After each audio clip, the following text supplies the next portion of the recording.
ഈ ലോക്സഭാ തിരഞ്ഞെടുപ്പ് CPIക്ക് ഏറെ നിർണായകമാണ്. CPI മത്സരിക്കുന്ന 4 മണ്ഡലങ്ങളും അവർക്ക് ബാലികേറാമല ആയിരിക്കുകയാണ്. തിരുവനന്തപുരവും മാവേലിക്കരയും തൃശൂരും വയനാടുമാണ് കാലങ്ങളായി CPI മത്സരിക്കുന്നത്. 4ഇടത്തും കഴിഞ്ഞ തവണ ദയനീയ പരാജയമാണ് CPIക്ക് നേരിടേണ്ടി വന്നത്. ഒരിക്കൽ പന്ന്യൻ രവീന്ദ്രനിലൂടെ തിരുവനന്തപുരം പിടിച്ച CPIക്ക് പിന്നീട് ആ ഭാഗത്തേക്ക് നോക്കാൻ പോലും കഴിഞ്ഞിട്ടില്ല.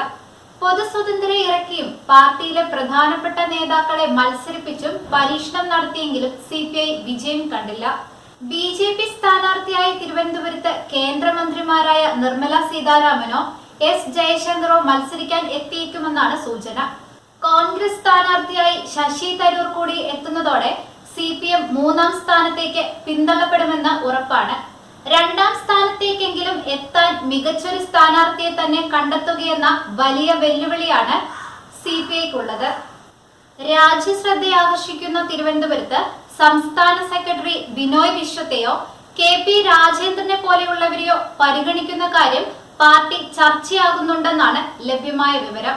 മാത്രമല്ല, തിരുവനന്തപുരം, കൊല്ലം ലോക്സഭാ സീറ്റുകളിൽ വെച്ചു മാറാൻ മുമ്പ് CPMഉം CPIയും ചർച്ചകൾ നടത്തിയിരുന്നു. ഈ ചർച്ച തുടക്കത്തിലെ CPM വെട്ടിയതാണ്.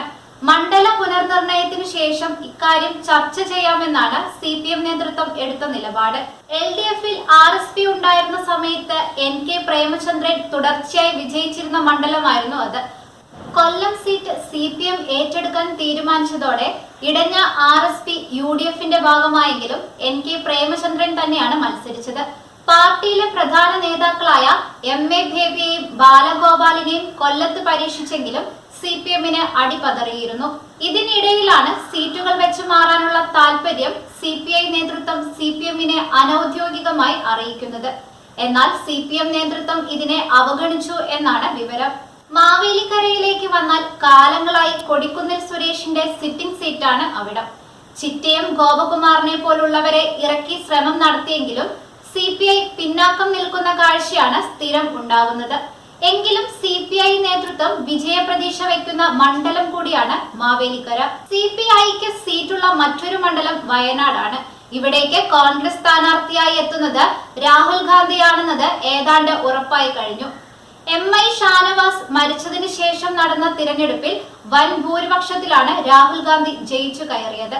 മുന്നണിയിൽ കയറിയ ശേഷം NDAയിൽ BDJS മത്സരിക്കുന്ന മണ്ഡലം അവരിൽ നിന്ന് ഏറ്റെടുത്ത് മത്സരിക്കാൻ ഒരുങ്ങുകയാണ് BJP.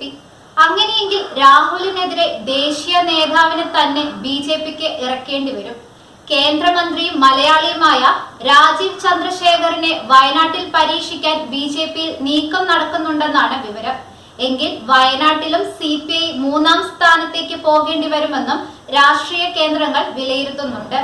ലോക്സഭാ തിരഞ്ഞെടുപ്പിൽ കേരളത്തിൽ നിന്ന് 2 സീറ്റെങ്കിലും ഉറപ്പാക്കണമെന്ന് CPI ദേശീയ നേതൃത്വം നിർദ്ദേശം നൽകി കഴിഞ്ഞു. ഫെബ്രുവരി ആദ്യം സ്ഥാനാർത്ഥി നിർണയം സംബന്ധിച്ച ചർച്ചകളിലേക്ക് പാർട്ടി കടക്കും. ഫെബ്രുവരി 10, 11, 12 തീയതികളിൽ സംസ്ഥാന നേതൃത്വ യോഗങ്ങൾ ചേരാനാണ് തീരുമാനമായിരിക്കുന്നത്. തിരുവനന്തപുരത്ത് ചേർന്ന സംസ്ഥാന നിർവാഹക സമിതി യോഗത്തിലാണ് ജനറൽ സെക്രട്ടറി D രാജ കേരളത്തെക്കുറിച്ചുള്ള ദേശീയ നേതൃത്വത്തിന്റെ പ്രതീക്ഷകളും കണക്കുകൂട്ടലുകളും വ്യക്തമാക്കിയത്. CPI കേരളത്തിൽ മത്സരിക്കുന്നത് 4 സീറ്റുകളിലാണ്. ഇതിൽ 2എണ്ണത്തിലെങ്കിലും ജയം ഉറപ്പാക്കണമെന്ന് D രാജ നിർദ്ദേശിച്ചു. ജയസാധ്യത മുൻനിർത്തിയുള്ള സ്ഥാനാർത്ഥി നിർണയത്തിലേക്ക് കടക്കാനാണ് പാർട്ടി തീരുമാനിച്ചിരിക്കുന്നത്. ഏക സിവിൽ കോഡ് ഉൾപ്പെടെയുള്ള വിഷയങ്ങളും CPI നേതൃത്വ യോഗം വിലയിരുത്തുകയുണ്ടായി. കരടുകളിൽ പോലും മുന്നോട്ട് വെക്കാത്ത BJP രാഷ്ട്രീയം കളിക്കുകയാണെന്ന് ബിനോയ് വിശ്വം പറഞ്ഞു. ജനങ്ങളെ ബാധിക്കുന്ന വിഷയങ്ങളിൽ നിന്ന് ശ്രദ്ധ തിരിക്കാൻ വിഭാഗീയതയുണ്ടാക്കാനാണ് BJPയും പ്രധാനമന്ത്രി നരേന്ദ്രമോദിയും ശ്രമിക്കുന്നത്. എല്ലാ വിഭാഗം സ്ത്രീകൾക്കും സമത്വവും ശാക്തീകരണവുമാണ് പാർട്ടിയുടെ നിലപാട്. നിയമങ്ങളുടെ ഏകീകരണം തുല്യതയല്ല.